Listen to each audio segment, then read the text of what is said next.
کاغذ قلم لایا گیا, آپ نے لکھنا شروع کیا, ٹھنڈا ٹھنڈا میٹھا میٹھا پیتے یہ ہیں پلاتے ہم ہیں, کٹھن زنا تک کس کی رسائی, آتے یہ ہیں جاتے یہ ہیں. اور پھر جواب دیا حاجی صاحب کو, حاجی صاحب ٹرین میں بیٹھا ہوا تھا, یہ اشعار القا ہو رہے تھے.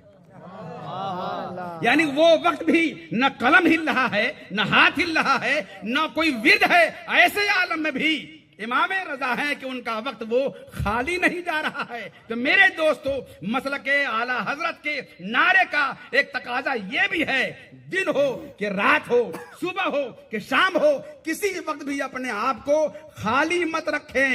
مسلک اعلیٰ حضرت یہ ہے کہ آپ وقت کا صحیح استعمال کریں. آپ نے اگر وقت کا صحیح استعمال کر لیا تو آپ یقین جانیں قفس کی تیلیوں سے لے کر شاخ آشیاں تک ہے, میری دنیا یہاں تک ہے, میری دنیا وہاں تک ہے. السلام علیکم ورحمۃ اللہ وبرکاتہ.